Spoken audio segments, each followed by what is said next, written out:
വീഡിയോയിൽ വളരെ ഇമ്പോർട്ടൻ്റ് ആയിട്ടുള്ള കുറച്ച് വിഷയങ്ങളാണ് നമ്മൾ നോക്കുന്നത്. പ്രത്യേകിച്ച് ഇറാൻ അമേരിക്ക കോൺട്രാഡിക്ടറി സ്റ്റേറ്റ്മെൻറ്റ്സ്, അതായത് IAEAയുടെ ഇൻസ്പെക്ഷൻ നടക്കാനിരിക്കുന്ന ആ ഒരു പശ്ചാത്തലത്തിൽ IAEAയുടെ ഇൻസ്പെക്ടർ ഇപ്പം ഇറാൻ്റെ ഉള്ളിലേക്ക് വേണ്ട എന്നാണ് അവർ പറയുന്നത്.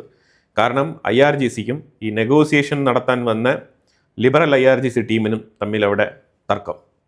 ഇറാൻ്റെ ഉള്ളിൽ ഹാർഡ് കോർ IRGC നിങ്ങളെങ്ങനെ ഇമ്മീഡിയറ്റ് ആയിട്ട് IAEAയുടെ ഇൻസ്പെക്ടറെ ഇറാൻ്റെ ഉള്ളിലേക്ക് കൊണ്ടുവന്നു കഴിഞ്ഞാൽ നമ്മളുടെ ന്യൂക്ലിയർ ഡിറ്ററൻസ് എന്ന് പറഞ്ഞ ആ പോളിസി എന്തായിത്തീരും, നിങ്ങൾക്ക് ആരാണ് ഈ അവകാശം തന്നത് എന്നുള്ള രീതിയിൽ ഈ നെഗോസിയേഷൻ ചെയ്യാൻ പോയ ആൾക്കാർക്കെതിരെ pressure.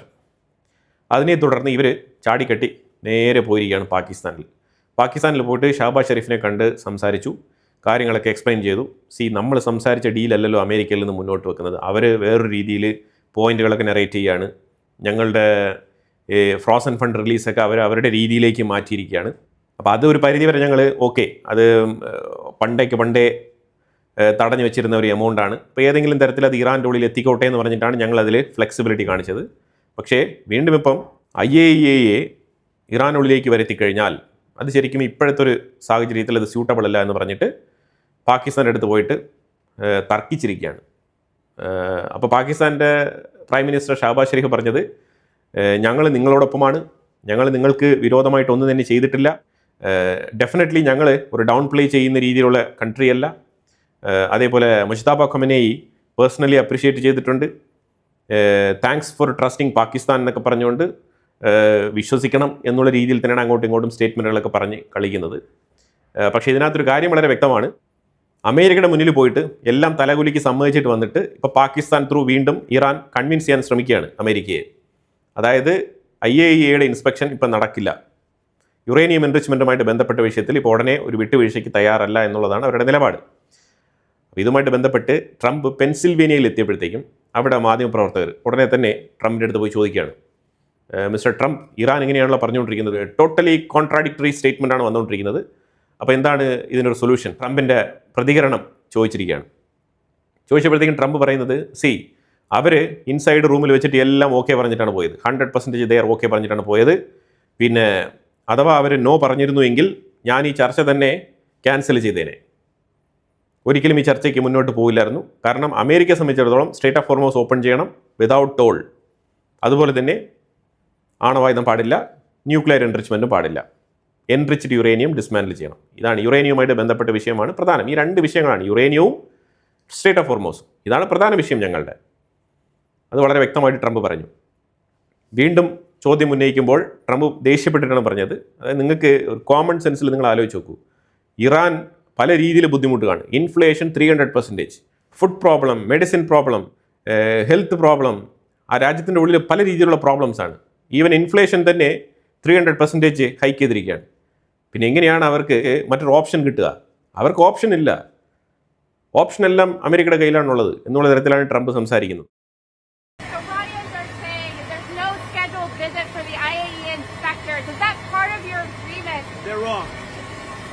They're wrong. They know they're wrong. They told us inside, and we have it down, 100% inspections. And if they were right, I'd cancel the meetings right now. When will those, from your view, Mr. President, when will those inspectors actually be on the ground? At the appropriate time. At the appropriate time. There's no rush, but they'll be on the ground at the appropriate time.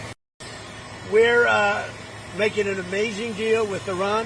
We're making a deal that's going to keep our country and the world safe, because we're not going to let Iran have a nuclear weapon, and they know that, and they agree to that. Iran ഒരു പ്രതിസന്ധി സംഭവിച്ചിട്ടുണ്ട്. ഇവർ സ്വിറ്റ്സർലാൻഡിൽ പോയിട്ട് സംസാരിച്ച സമയത്ത് ഇവരെല്ലാം okay പറഞ്ഞിട്ടാണ് വന്നത്.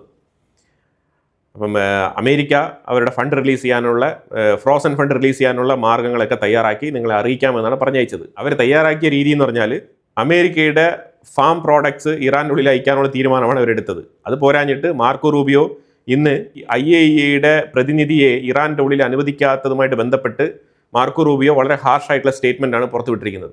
അതുപോലെ മാർക്കോ റൂബിയോ മിഡിൽ ഈസ്റ്റിലെ ഈ ഫ്രോസൺ ഫണ്ടുകൾ ലിക്വിഡേറ്റ് ചെയ്ത് US-ൻ്റെ ട്രഷറിയിലേക്ക് അയക്കാൻ വേണ്ടിയിട്ടുള്ള നിർദ്ദേശങ്ങൾ കൊടുക്കാനും, അതേപോലെ മിഡിൽ ഈസ്റ്റിൽ റീ അലൈൻമെൻറ്റ്, യുദ്ധമൊക്കെ നടന്ന സംഭവങ്ങളൊക്കെ ശരിയാണ്, ഏതൊക്കെ രാജ്യങ്ങൾക്ക് എത്ര നഷ്ടം വന്നിട്ടുണ്ട്, ആ നഷ്ടമൊക്കെ ഈ ഇറാൻ്റെ ഫണ്ടിൽ നിന്ന് തന്നെയാണ് നികത്താൻ പോകുന്നത്.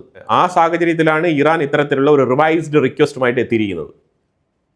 ഇത് ശരിക്കും ഒരു പ്രതിസന്ധി സൃഷ്ടിക്കുന്നുണ്ട്. Let me ask you about Hormuz, if possible. Can the U.S. and allies guarantee navigation, freedom of navigation in the state? Well, that's the law. It's an international waterway. No country is allowed to charge tolls or fees on an international waterway. That's existing international law. That's the way it is in international waterways all over the world, and that's the way we expect it'll be here. So I don't think we have anybody to convince around here in that regard. I think all the countries in this region would agree with us. All right? See you tomorrow. അതുപോലെ Iran ഒമാനുമായിട്ടൊരു ചർച്ച നടത്തിയിരുന്നല്ലോ, ഞാൻ ഇതിന് മുമ്പുള്ള വീഡിയോയിൽ update ചെയ്തിട്ടുണ്ട്. അപ്പോൾ Oman ഇറാനെ ഒന്ന് പറഞ്ഞ് മനസ്സിലാക്കാൻ വേണ്ടിയിട്ടാണോ, അല്ലെങ്കിൽ താൽക്കാലികമായിട്ട് ഇറാനോടൊപ്പം ഉണ്ട് അതേപോലെ അമേരിക്കയോടൊപ്പം ഉണ്ട് എന്നുള്ള നിലയിൽ ഈ ടോൾ പിരിക്കുന്നതുമായിട്ട്, അതായത് സ്ട്രേറ്റ് ഓഫ് ഹോർമൂസിൽ ഈ 60 ഡേയ്സ് ടൈം പീരീഡ് കഴിഞ്ഞ് കഴിഞ്ഞാൽ ഒരു ഫീ ഈടാക്കുന്നതുമായിട്ട് ബന്ധപ്പെട്ട വിഷയത്തിൽ കുറച്ച് ആലോചിച്ച് തീരുമാനമെടുക്കാം എന്ന് പറഞ്ഞിട്ട് കുറച്ച് സമയം ബൈ ചെയ്തിട്ടുണ്ട് ഇറാൻ്റെ അടുത്ത്. ആ വാർത്തയാണ് ജോയിൻറ്റ് സ്റ്റേറ്റ്മെൻറ്റായിട്ട് ഇറാൻ്റെ പ്രതിനിധികളും ഇറാൻ്റെ ഫോറിൻ മിനിസ്റ്റർ അബ്ബാസ് അറക്ചിയും ഒമാൻ്റെ ഫോറിൻ മിനിസ്റ്ററും തമ്മിൽ ജോയിൻറ്റ് സ്റ്റേറ്റ്മെൻറ്റ് പുറത്തുവിട്ടത്. ഇത് ഉടനെ തന്നെ അമേരിക്ക ഒന്നുകൂടി ഒമാനെ വാൺ ചെയ്തിട്ടുണ്ട്. ഇത്തരത്തിലുള്ള പരിപാടികളൊന്നും പാടില്ല, ഇറാനുമായിട്ട് ചേർന്ന് നിന്ന് സ്ട്രേറ്റ് ഓഫ് ഹോർമൂസിൽ പണം പിരിക്കാം എന്നുള്ളൊരു മോഹമുണ്ടെങ്കിൽ അത് ഒമാൻ ഇപ്പം തന്നെ അത് ഉപേക്ഷിച്ച് കളയുന്നതാണ് നല്ലത് എന്നുള്ളൊരു വാണിംഗ്, ഒരു താക്കീത് ഒമാന് കൊടുത്തിട്ടുണ്ട്. ഇത് രണ്ടാമത്തെ വാണിംഗ് ആണ്. ഇനി ഇറാൻ, UAE, ഇസ്രായേൽ, ഇന്ത്യ ഇങ്ങനൊരു തർക്കം നടക്കുന്നുണ്ട്. അത് നടന്നത് ന്യൂഡൽഹിയിലാണ്. ഇറാൻ അവരുടെ റെപ്രസെൻറ്റേറ്റീവിനെ ഇന്നലെ ഡൽഹിയിലേക്ക് അയച്ചു വെച്ചിട്ടുണ്ടായിരുന്നു. ഡൽഹിയിൽ കഴിഞ്ഞ 2 ദിവസമായിട്ട് ബ്രിക്സിൻ്റെ national security advisers NSA meeting നടക്കുന്നുണ്ട്. പൊതുവെ 2 വിഷയങ്ങളാണ് ഇതിനകത്ത് ചർച്ചയായത്. ഒന്ന്, ക്രോസ് ബോർഡർ തീവ്രവാദം. 2, നാഷണൽ സെക്യൂരിറ്റി ഉറപ്പുവരുത്തുന്ന രീതിയിൽ സെക്യൂരിറ്റി മെഷേഴ്സ് ശക്തമായ രീതിയിൽ ബ്രിക്സ് രാജ്യങ്ങൾ തമ്മിൽ ഒരു കൂട്ടായ്മ വേണം എന്നുള്ള രീതിയിലാണ് ഈ മീറ്റിംഗ് മൊത്തം നടത്തിയിരിക്കുന്നത്. ഇത് ഇന്ത്യ പ്രത്യേകിച്ച് ചില റീസണിന് വേണ്ടിയിട്ടാണ് ഈ മീറ്റിംഗ് പ്രത്യേകമായിട്ട് കണ്ടക്ട് ചെയ്ത് വിളിച്ചു കൂട്ടിയിരിക്കുന്നത്. എനിവേ, ഇതിൽ പ്രധാനമായിട്ട് ഇന്ത്യ ഉദ്ദേശിക്കുന്ന 2-3 കാര്യങ്ങളുണ്ട്. അപ്പോൾ അവിടെ ബ്രിക്സിൽ ഇസ്രായേലിൻ്റെ കോൺട്രിബ്യൂഷൻ ഉണ്ടായില്ല, പക്ഷേ ബ്രിക്സിന് പുറമേ ഇസ്രായേലുമായിട്ടൊരു മീറ്റിംഗ് സെപ്പറേറ്റ് ആയിട്ട് നടന്നിട്ടുണ്ട്. അപ്പം അതിലേക്ക് നമ്മൾ വരാം. അതിന് മുമ്പ് 2-3 വിഷയങ്ങളും കൂടി പറയേണ്ടതുണ്ട്. അത് പറഞ്ഞിട്ട് ലാസ്റ്റ് നമുക്ക് ബ്രിക്സിൻ്റെ വിഷയം കവർ ചെയ്യാം. ലെബനൻ്റെ ഉള്ളിൽ ഇസ്രായേൽ വീണ്ടും 2 സ്ഥലങ്ങളിൽ അറ്റാക്ക് നടത്തിയിട്ടുണ്ട്. നബാട്ടിയ ഭാഗത്തൊരു അറ്റാക്ക്, അതിൽ നിന്ന് കുറച്ച് ഒരു 2-3 കിലോമീറ്റർ നീങ്ങിയിരിക്കുന്ന അലി അൽ താഹിർ റിഡ്ജ് എന്ന് പറഞ്ഞ ആ സ്ഥലത്തും അവിടെ 4 ഹിസ്ബുള്ള മെമ്പേഴ്സ് ബുൾഡോസറുമായിട്ട് പോകുന്നതായിട്ട് ഇസ്രായേൽ കൃത്യമായിട്ട് സർവൈലൻസിലൂടെ കണ്ടെത്തിയിട്ടുണ്ട്. അപ്പോൾ അങ്ങനെ അതിനെ തുടർന്ന് ആ മേഖലയിൽ കൃത്യമായിട്ടുള്ള അറ്റാക്ക്. ഈ ബുൾഡോസറുമായിട്ട് പോകുന്നത് എന്തിനാണ്? ഇതിനു മുമ്പ് ഇസ്രായേൽ അവിടെ, അതായത് അലി അൽ താഹിർ റിഡ്ജ് ഏരിയയിൽ ഒരു 22 കിലോമീറ്റർ ലെങ്ത്തുള്ള ഒരു ടണൽ അത് പൊട്ടിച്ച് കളഞ്ഞിട്ടുണ്ടായിരുന്നു. അപ്പോൾ അതിൻ്റെ ഉള്ളിൽ ഒരു 40 പേരോളം കുടുങ്ങിക്കിടക്കാൻ സാധ്യതയുണ്ടെന്നുള്ള വാർത്ത നമ്മൾ ഇതിനു മുമ്പ് പറഞ്ഞിട്ടുണ്ട്. ഇനി ഈ അടിച്ചു തകർത്ത സമയത്ത് ഇവർ ആ ടണലിൻ്റെ ഉള്ളിൽ തന്നെ ഉള്ള ഈ ഹിസ്ബുള്ള മെമ്പേഴ്സ് ഈ ടണലിൻ്റെ ഉള്ളിൽ തന്നെ കൊല്ലപ്പെട്ടോ എന്നുള്ളതൊക്കെ ആർക്കും അറിയത്തില്ല. അവിടെ 40 പേരോളം ഉണ്ടെന്നുള്ളൊരു ഡൗട്ട് ഉണ്ടായിരുന്നു. അപ്പോൾ അങ്ങനെ ഒരു അനുമാനമുള്ള സ്ഥിതിക്ക് അത് മൈൻഡ് ചെയ്യാതെ ഇസ്രായേൽ ശരിക്കും ആ ടണൽ അങ്ങ് പൊട്ടിച്ച് കളയാണ് ചെയ്തത്. അപ്പോൾ അങ്ങനെ അത് ഇടിഞ്ഞു പൊളിഞ്ഞ ആ ടണൽ മാന്താൻ വേണ്ടിയിട്ട് വീണ്ടും ഇവർ ഈ ബുൾഡോസർ കൊണ്ട് വരുന്നതാണെന്നുള്ളൊരു ഡൗട്ട്. ആ ഡൗട്ട് രൂപപ്പെട്ട ഉടനെയാണ് ഇസ്രായേൽ തകർത്ത് വെച്ചിട്ടുള്ള അറ്റാക്ക് അവിടെ നടത്തിയത്. അതിൽ 2 ഹിസ്ബുള്ള മെമ്പേഴ്സ് എലിമിനേറ്റഡ്, ബാക്കി 2 പേർക്ക് ഗുരുതരമായ പരിക്ക്.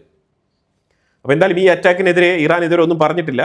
പക്ഷേ ലെബനൻ്റെ ഉള്ളിൽ നഈം കാസിം, ഹിസ്ബുള്ളയുടെ ലീഡർ, പുള്ളിക്കാരൻ ഭയങ്കര ദേഷ്യത്തിൽ സ്റ്റേറ്റ്മെൻറ്റൊക്കെ പറഞ്ഞിട്ടുണ്ട്. പക്ഷെ ഒന്നും ചെയ്യാനില്ല. ഇപ്പം ഇറാനാണെന്നുണ്ടെങ്കിൽ ഈ ചർച്ച കുറച്ച് ഫാസ്റ്റ് ഫോർവേഡായിട്ട്, കുറച്ച് അഗ്രസീവായിട്ട് ഇവർ ഫ്ലെക്സിബിലിറ്റി കാണിച്ചോ എന്നുള്ളൊരു ഡൗട്ട് ഇറാൻ. അതാണ് പല കാര്യങ്ങളും ഓക്കെ എന്ന് പറഞ്ഞിട്ട് വന്നിട്ട് ഇപ്പം അത് പറ്റത്തില്ല, ഇത് പറ്റത്തില്ല, അതിന് കുറച്ച് ടൈം വേണം, ഇതിന് കുറച്ച് ടൈം വേണം എന്ന് പറഞ്ഞിട്ട് പാകിസ്ഥാൻ അടുത്ത് പോയിട്ട് വീണ്ടും അമേരിക്ക എടുത്ത് വിഷയങ്ങൾ കൺവേ ചെയ്യാൻ വേണ്ടിയിട്ട് ശ്രമിക്കുന്നത്. പാകിസ്ഥാൻ ആണെന്നുണ്ടെങ്കിൽ ഞാൻ ഓൾറെഡി സംഭവം കഴിഞ്ഞ് നമ്മുടെ കൈവിട്ട് പോയി. പിന്നെ ഖത്തർ ഇടപെട്ടിട്ടുണ്ട്, ഇതിനകത്ത് തുർക്കി ഇടപെട്ടിട്ടുണ്ട്, പാകിസ്ഥാൻ ഇടപെട്ടിട്ടുണ്ട്. അപ്പോൾ ഇത് കാര്യങ്ങളെല്ലാം ഓൾറെഡി സ്വിറ്റ്സർലാൻഡ് വരെ പോയി സംസാരിച്ച് റെഡിയാക്കിയതാണ്. ഇനി വീണ്ടും ഇതിനകത്ത് ഒരു രീതിയിലുള്ള മാറ്റങ്ങളും വരുത്താൻ പറ്റത്തില്ല എന്നാണ് പാകിസ്ഥാൻ്റെ നിലപാട്. ഇതിനകത്ത് ബാലിസ്റ്റിക് മിസൈലുകളെ കുറിച്ചൊന്നും നമ്മൾ പറഞ്ഞിട്ടില്ല എന്നൊക്കെ പാകിസ്ഥാൻ പറയുന്നുണ്ട്. If Iran, our brotherly country, has ballistic missile only for their defense purposes, there are many other countries around the globe who have such missiles in the stockpile. So why object to Iran's ballistic missile? This would amount to controversy which will generate unnecessary delays and doubts and question marks. So, in conclusion, let me say categorically that ballistic missile was never part of the agenda which was discussed. It is not part of the MOU and it was never on the table. Ballistic മിസൈലുകളെ കുറിച്ച് പറഞ്ഞാൽ എന്ത്, പറഞ്ഞില്ലെങ്കിൽ എന്ത്. ഇപ്പം enriched uranium അതിപ്പോൾ കൊടുക്കണം. അതാണ് ഇപ്പോൾ പ്രധാനപ്പെട്ട പ്രശ്നം. പ്രധാനമായിട്ട് ഈ IAEAയുടെ ഇൻസ്പെക്ടർ വരുന്നത് അത് കാണാനാണ്. അപ്പോൾ ഇപ്പോൾ അവർക്കുള്ള പ്രശ്നം എന്താണെന്ന് വെച്ചാൽ, നമ്മൾ ഒരു ഫൈനലൈസ്ഡ് ഡീലിൽ എത്തിയിട്ടില്ല. 2 മാസം ടൈം പറഞ്ഞിട്ടാണ് ഈ പ്രാഥമികമായിട്ടുള്ള ഈ ഒരു MOU ഒപ്പിട്ടിരിക്കുന്നത്. അപ്പോൾ ഈ 2 months ടൈം ഉള്ള സ്ഥിതിക്ക് നീ ആദ്യമേ തന്നെ ഈ യുറേനിയത്തിൻ്റെ ലൊക്കേഷനൊക്കെ IAEAയുടെ മെമ്പേഴ്സിന് കാണിച്ചു കൊടുത്തു കഴിഞ്ഞാൽ ഈ 2 മാസത്തെ ചർച്ച നടത്തി ഇത് ഒരു ഫൈനൽ എഗ്രിമെൻറ്റിലേക്ക് എത്തിയില്ല എന്നുണ്ടെങ്കിൽ അവർ വളരെ നിസ്സാരത്തിൽ ഇതിനെ മോണിറ്റർ ചെയ്ത് കൃത്യമായിട്ട് വന്ന് ഇവിടെ അറ്റാക്ക് നടത്തിയോ ഇല്ലെങ്കിൽ അവരൊരു രഹസ്യ ഓപ്പറേഷനിലൂടെ ഇത് എടുത്തുകൊണ്ട് പോകത്തില്ലേ? അപ്പോൾ അതെങ്ങനെ ആദ്യമേ തന്നെ IAEA ഇറാൻ്റെ ഉള്ളിലേക്ക് കടത്തിവിടാൻ കഴിയും എന്നുള്ളതാണ് അവിടുത്തെ ഹാർഡ് ലൈൻ IRGC-ക്കാർ ചോദിക്കുന്നത്. അതിനുള്ള മറുപടി ഇവിടെ ഈ നെഗോസിയേഷൻ ചെയ്യാൻ പോയ പുലികൾക്ക് ഇല്ല, അതിനുള്ള ബുദ്ധിയും ഇല്ലാതെ പോയി. അതാണ് ഇവർ പോയി എല്ലാം ഓക്കെ പറഞ്ഞിട്ട് വന്നത്. അതിപ്പോൾ ഇറാൻ ഒരു തിരിച്ചടിയായി മാറിയിട്ടുണ്ട്. പക്ഷേ പരമാവധി ഇത് ചർച്ചയിലൂടെ പരിഹരിക്കാവുന്നേ ഉള്ളൂ. അമേരിക്കയെ പറഞ്ഞ് കൺവിൻസ് ചെയ്യുക. കുറച്ചുകൂടെ സമയം വേണം, കാരണം ഇത് ഫസ്റ്റ് ഫേസ് ആണ്. അപ്പോൾ ആദ്യമേ തന്നെ IAEA വിട്ട് ഇൻസ്പെക്ട് ചെയ്ത് കഴിഞ്ഞാൽ അത് ഞങ്ങൾക്ക് കുറച്ച് ഇവർക്ക് ഇറാൻ അത് കുറച്ച് ബുദ്ധിമുട്ടാണ്, അല്ലെങ്കിൽ നെഗോസിയേഷൻ ചെയ്യുന്ന ആൾക്കാർക്ക് തന്നെ അത് ബുദ്ധിമുട്ടാണ്, ഒരുപക്ഷെ ഫർദർ നെഗോസിയേഷൻ വരെ തടസ്സപ്പെട്ടേക്കാം എന്നൊക്കെ പറഞ്ഞ് കൺവിൻസ് ചെയ്ത് ഫർദറായിട്ട് ബാക്കിയുള്ള കാര്യങ്ങളൊക്കെ മുന്നോട്ട് നീക്കിക്കഴിഞ്ഞാൽ ഒരു പരിധിവരെ പീസ്ഫുള്ളായിട്ട് ഈ ഡീലിലേക്ക് എത്തിപ്പെടാൻ പറ്റും.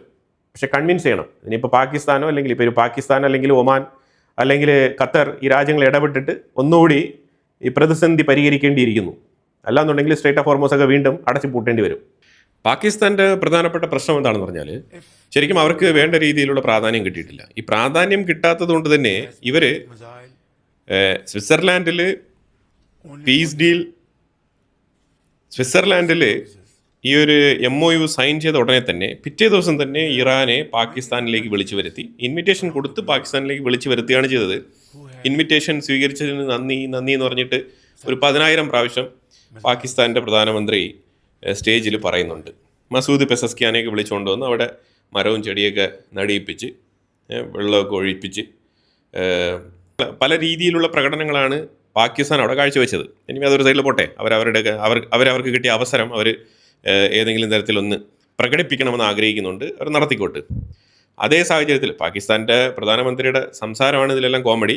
എനിവേ എന്തായാലും കാര്യമായിട്ട് അയാൾ സംസാരിക്കുന്നുണ്ട്, കോമഡി ആയാലും കാര്യമായിട്ട് സംസാരിക്കുന്നുണ്ട്, വളരെ സീരിയസ് ആയിട്ട് തന്നെയാണ് കാര്യം പറയുന്നത്.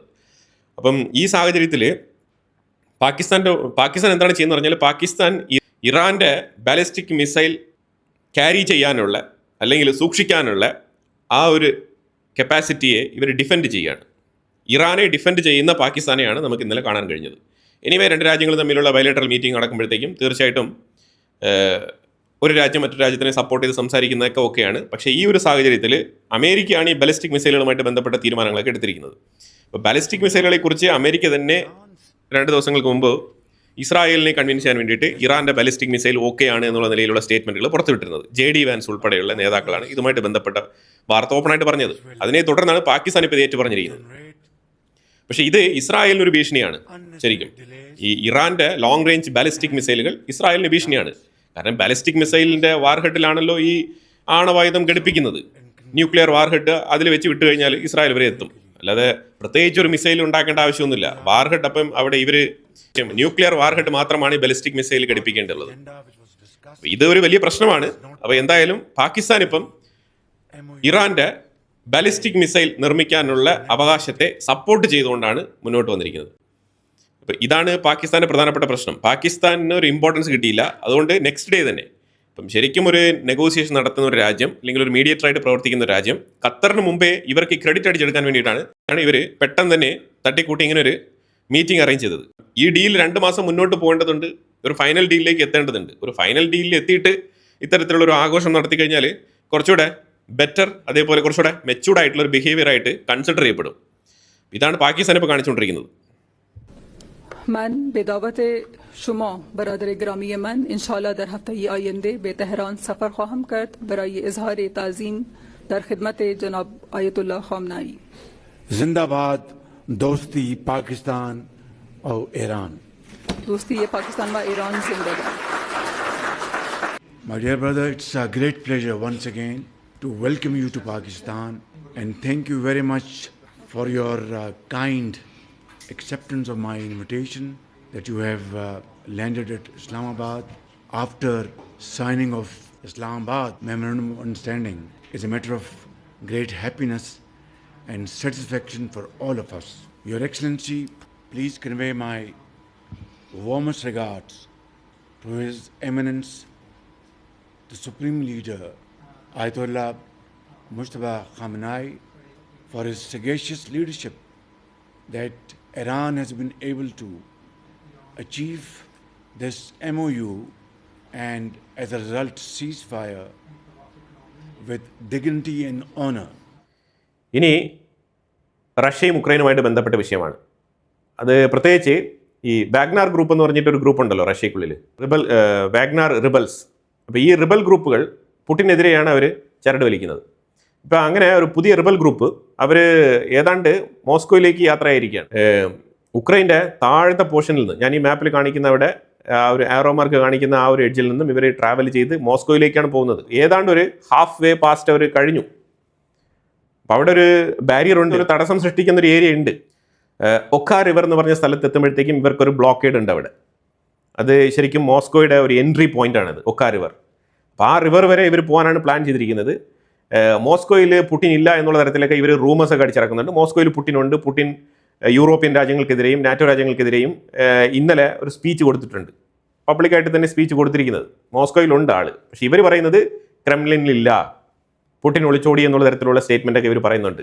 കാരണം വേറെ ഒന്നുമല്ല, ഇവരുടെ റിബൽ ഗ്രൂപ്പിൻ്റെ ഒരു നേതാവ് ഉണ്ടായിരുന്നു, പ്രിഗോഷിൻ. ഈ പ്രിഗോഷിൻ പുടിനെതിരെ റെജീം ചേഞ്ച് നടത്താൻ വേണ്ടിയിട്ട് ഇതേ ഈ വാഗ്നർ റിബൽ ഗ്രൂപ്പിൻ്റെ ഒപ്പം സഞ്ചരിച്ചുകൊണ്ടിരുന്ന സമയത്ത് ആ ക്ലാഷൊക്കെ കഴിഞ്ഞിട്ട് പ്രിഗോഷിൻ ഒരു വിമാനയാത്ര ചെയ്തുകൊണ്ടിരുന്ന സമയത്ത് ആ വിമാനം പൊട്ടിത്തെറിച്ച് അയാൾ കൊല്ലപ്പെട്ടു. അത് കഴിഞ്ഞിട്ട് ഇപ്പോൾ വീണ്ടും ഈ ടീം ഇപ്പോൾ തലപൊക്കിയിരിക്കുകയാണ്. അപ്പോൾ ഇവർ പറഞ്ഞിരിക്കുന്നത് ഞങ്ങൾ പുടിനെ അട്ടിമറിക്കും, പുടിനെ റെജീം ചേഞ്ച് ഞങ്ങൾ നടത്തുമെന്നൊക്കെ പറഞ്ഞുകൊണ്ട് ഇവർ ഒരു 5000 മുതൽ ഒരു 8000 പേര് അടങ്ങുന്ന ഒരു ടീം ഇവർ മോസ്കോയിലേക്ക് യാത്ര തുടങ്ങിയിരിക്കുകയാണ്. അവരുടെ റൂട്ട് മാപ്പാണ് ഇവിടെ കാണിച്ചിരിക്കുന്നത്. ഇവർ ഈ പോയിന്റിൽ നിന്നും ഈ താഴെ ഉക്രൈൻ്റെ ഈ ഒരു ഉക്രൈൻ്റെ തൊട്ടടുത്തിരിക്കുന്ന ഈ സ്പോട്ടിൽ നിന്നും ഇവർ ഈ ആരോ മാർക്ക് കാണിക്കുന്ന ആ ഏരിയ വരെ എത്തിയിട്ടുണ്ട്. അപ്പോൾ പുടിന് ഉക്രൈൻ്റെ ഉള്ളിൽ മാത്രമല്ല റഷ്യക്കുള്ളിലും ഒരു യുദ്ധം നടത്തേണ്ട സാഹചര്യമാണ്. പുടിൻ യൂറോപ്പിനെതിരെയും നാറ്റോക്കെതിരെയും പറഞ്ഞത് വേറെ ഒന്നുമല്ല, ഇവർ നിരന്തരം യുദ്ധം എന്ന് പറഞ്ഞുകൊണ്ടിരിക്കുകയാണ്.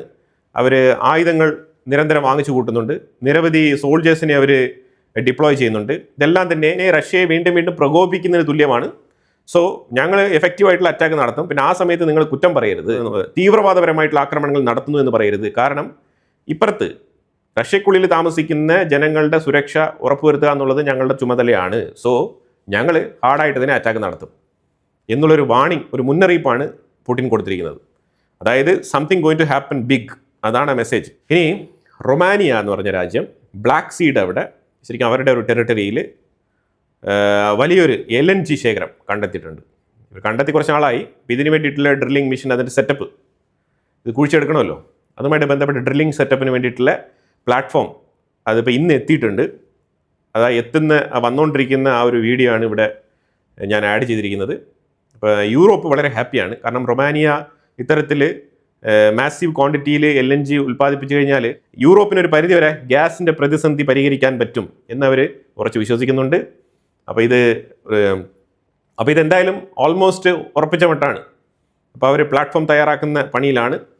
വളരെ ക്വിക്കായിട്ട് തന്നെ ഈ സെറ്റപ്പ് പ്രവർത്തന സജ്ജമാകുമെന്നാണ് പറഞ്ഞിരിക്കുന്നത്.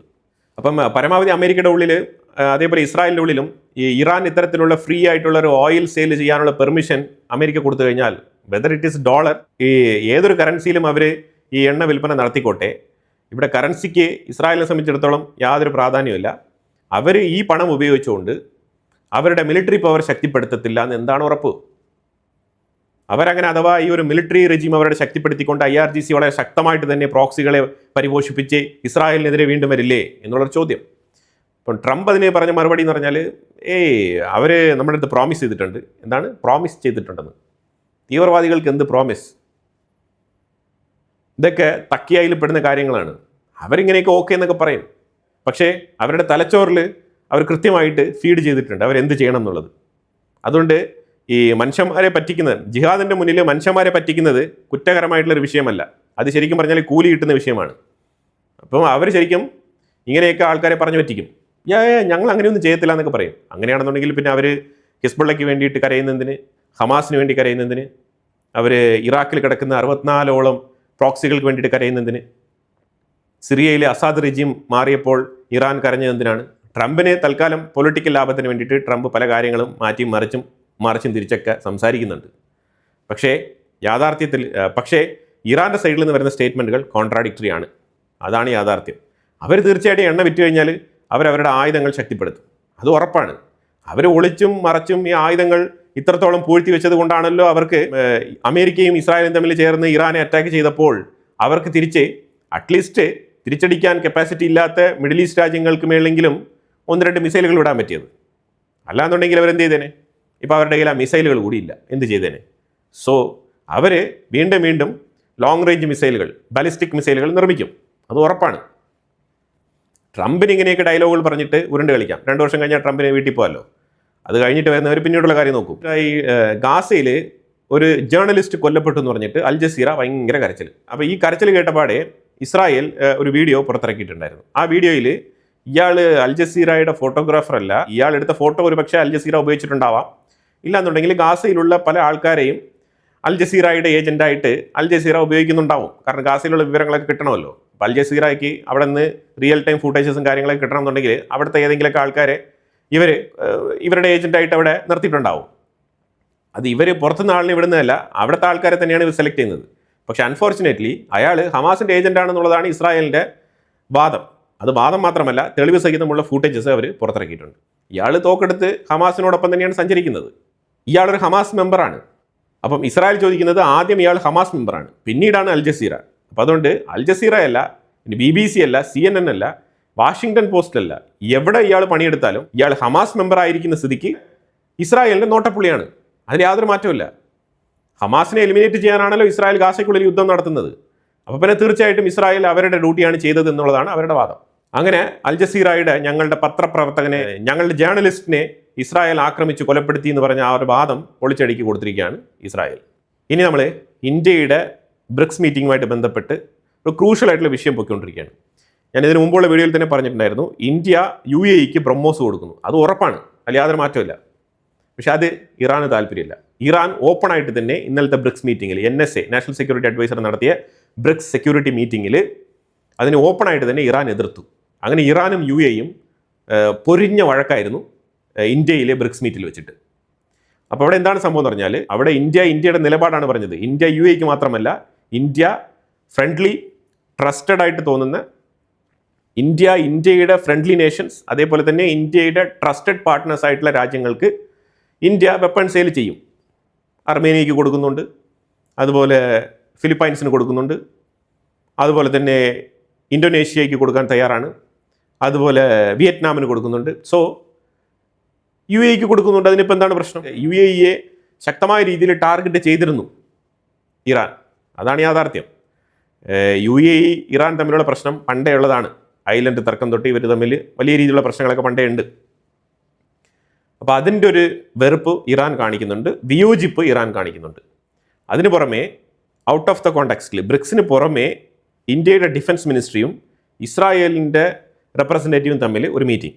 ആ മീറ്റിങ്ങിൽ ഇന്ത്യ ഇസ്രായേലിന് ആയുധം കൊടുക്കുന്നു എന്നുള്ളത് വളരെ ഓപ്പണായിട്ട് തന്നെ ഇന്നലെ പത്രങ്ങളിൽ പ്രിന്റ് ചെയ്ത് വന്നിട്ടുണ്ടായിരുന്നു. അതുമായിട്ട് ബന്ധപ്പെട്ട് 2-3 കരാറുകൾ ഒപ്പുവെച്ചിട്ടുണ്ട്. അപ്പോൾ ഇത് ശരിക്കും ഇസ്രായേലും UAEയും തമ്മിൽ പാർട്ട്ണർഷിപ്പ് ഉണ്ട്, ഡിഫൻസ് പാർട്ട്ണർഷിപ്പ് തന്നെയുണ്ട്. പുറത്ത് പറഞ്ഞോ പറയാതെയോ രീതിയിലുള്ള പാർട്ട്ണർഷിപ്പ് അവർ തമ്മിൽ ശക്തമാണ്. ഇപ്പോൾ ഇന്ത്യയും UAEയുമായിട്ട് ഈ ഡിഫൻസ് പാർട്ട്ണർഷിപ്പിലേക്ക് വരികയാണ്.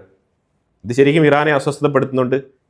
പക്ഷേ ഇവിടെ വേറൊരു കാര്യമുണ്ട്. അമേരിക്ക മുന്നോട്ട് വെച്ച എണ്ണ വിൽപ്പന വിത്ത് ഡോളർ ട്രാൻസാക്ഷൻ, അതിന് ഇറാൻ ഒരു ഉത്തരം ഇതുവരെ കൊടുത്തിട്ടില്ല. ബ്രിക്സിലും കൊടുത്തിട്ടില്ല. ബ്രിക്സിൽ ഈ വിഷയം ചർച്ച ചെയ്യപ്പെട്ടിട്ടുണ്ട്. എങ്ങനെയാണ് ഇറാൻ ഇതിനെ മാനേജ് ചെയ്യാൻ പോകുന്നത്? കാരണം ബ്രിക്സ് രാജ്യങ്ങൾക്കിടയിൽ ഓൺ കറൻസി ട്രാൻസാക്ഷൻ എഗ്രിമെൻറ്റ് നിലനിൽക്കുന്നുണ്ട്. ഇറാനും ഇന്ത്യയും തമ്മിൽ ഓൺ കറൻസി, ഇറാനിയൻ റിയാൽ അഥവാ ഇറാനിയൻ തുമാൻ എന്ന് പറഞ്ഞ കറൻസിയിൽ ട്രാൻസാക്ഷൻ നടത്താൻ ഓൾറെഡി എഗ്രിമെൻറ്റ് സൈൻ ചെയ്തിട്ടുണ്ട്. India Russia rouble rupee trade ഉണ്ട്, India China yuan rupee trade ഉണ്ട്, India UAE rupee dirhams trade ഉണ്ട്. അപ്പം ഇറാൻ ഇവിടെ ഉത്തരവില്ല. ഇറാൻ്റെ അടുത്ത് ഇപ്പം നമ്മൾ എണ്ണ വാങ്ങിക്കുന്നെങ്കിൽ ഞങ്ങൾ എന്ത് കറൻസിയിൽ പേ ചെയ്യണം?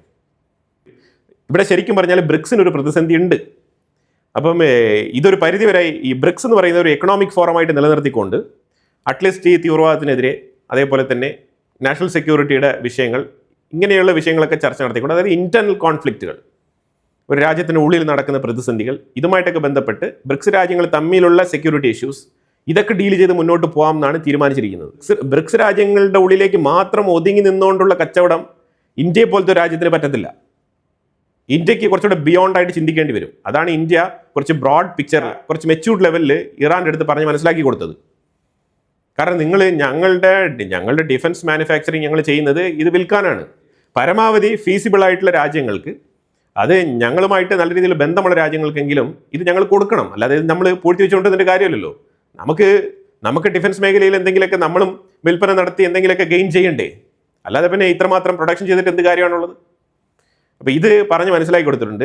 ഇറാന് കുറച്ച് വിയോജിപ്പുണ്ട്. അപ്പോൾ ഇറാൻ കുറച്ച് വിയോജിപ്പ് കാണിച്ചാലും ഇന്ത്യക്ക് കുഴപ്പമില്ല എന്നുള്ള രീതിയിലാണ് ഇന്ത്യയുടെ തീരുമാനം.